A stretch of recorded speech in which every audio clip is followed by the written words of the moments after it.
Welcome back to the Pach-Attack. From the forums from Sieghart.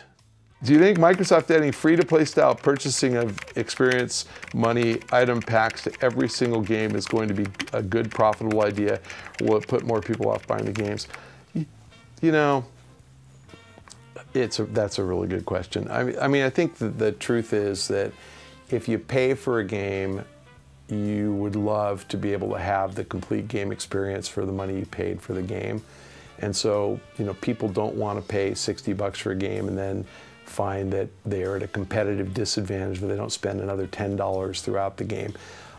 So what you end up with is kind of added value items that don't really help the gameplay at all. So, you know, you can put a piece of bacon on your weapon in Call of Duty and the bacon wrap. People paid $2 for that and they think it's really fun, but it doesn't make your gun shoot any differently. It just makes it stink like bacon or whatever, makes it slippery. I don't know what it does. I don't know. I think that you really are kind of right on the edge of angering people if you sell someone the ability to, you know, restore their health more quickly or level up more quickly. So I don't know the answer, but I think that they have to be very careful and only put in those types of items.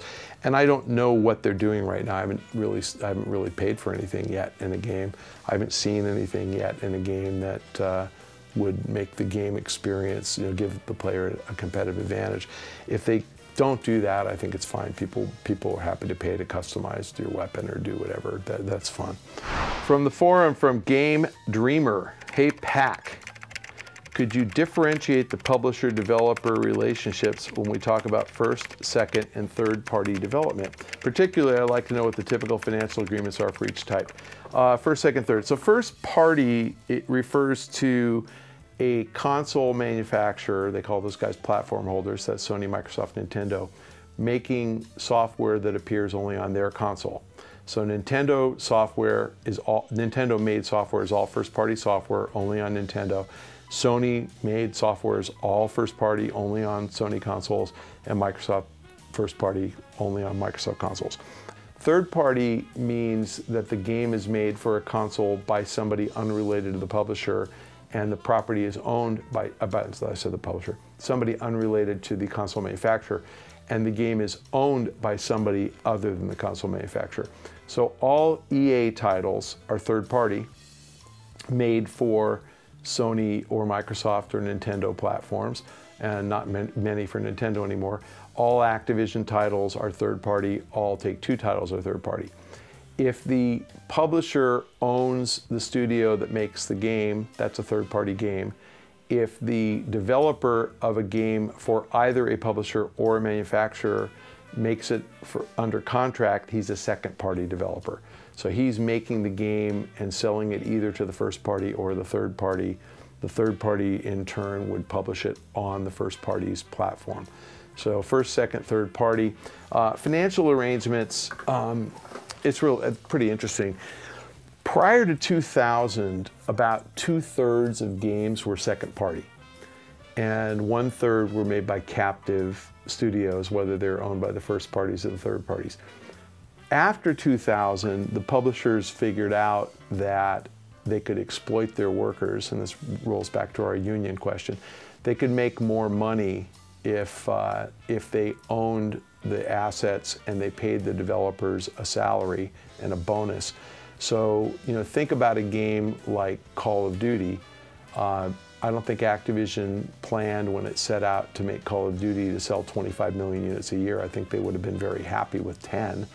And so, you know, they compensated their developers well, but obviously if a game sells 25 million units, there's a ton of money there, and they're not paying the developers.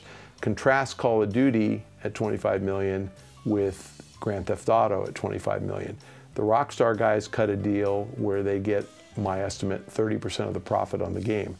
No way do the Call of Duty guys get 30% of the profit on the game, not even close.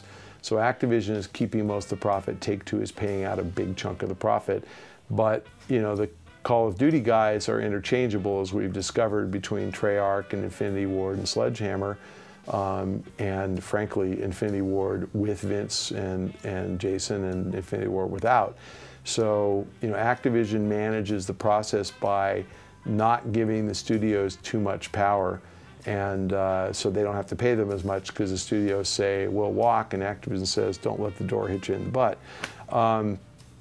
Take-Two, on the other hand, and again, it's nobody's fault, I mean, but Take-Two just kind of grew into this company with these evil geniuses, the Hausers, who run Rockstar.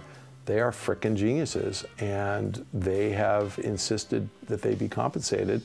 And I think that, you know, Take-Two believes, and I agree, I believe, they are so essential to the process.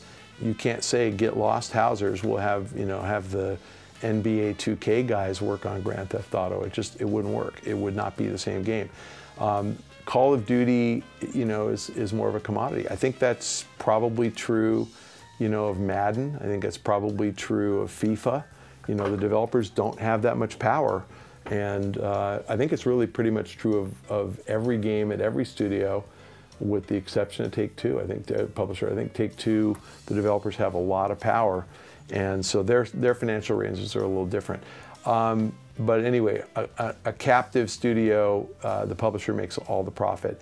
A third-party studio, or second-party studio, excuse me, those guys cut the best deal they can cut. So there are some second-party studios like Crytek that make games, you know, for first-party like Rise.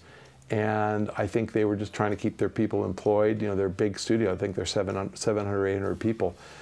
They have a big payroll. I mean, 700 people, they got to come up with $70 million a year just to turn the lights on and keep everybody, you know, employed. So they need projects. So that's why they work on Crysis and, you know, for EA, and Rise for Microsoft. There are other second-party studios. Steam, you know, Valve has been one. I mean, they go both ways. That just, you know, Epic is another. They make so much money from the handful of games that they make that they can go a year or two without making anything, and they don't care. So you don't see Valve in a big rush to get Half-Life 3 out, or Portal 3, I guess would be the next one, or Left 4 Dead 4. What's the next, Left 4 Dead 3? Yeah, they're all threes. You don't see them in a rush to get any of them out, and it's because they're rolling in dough from Steam, and they just don't need to.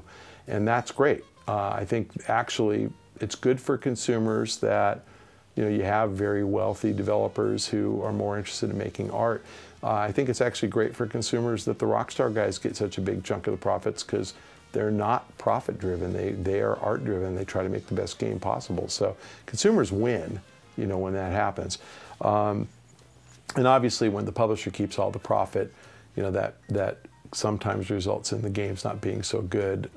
You know, look at EA's NBA game, oh my God. Look at Medal of Honor, oh my God. In any case, typical financial arrangements are pay the developers as little as possible, and when the developers have power, they can get more money.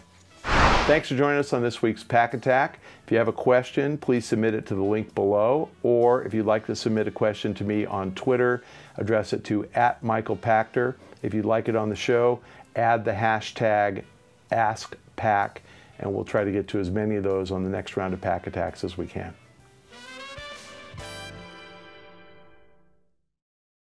If it's like a hotel, you know, that they make you fill it out on the registration card, it's like, I don't want to hear from you and your specials. How was your stay? That's just right. I don't want that. Yeah. But if it's, you know, if it's somebody like it's my Xbox account and I actually want to know if I got like a free download code or something, sure, they get my real email address. Ooh, Xbox gets that privilege. Nice. They send me free shit all the time.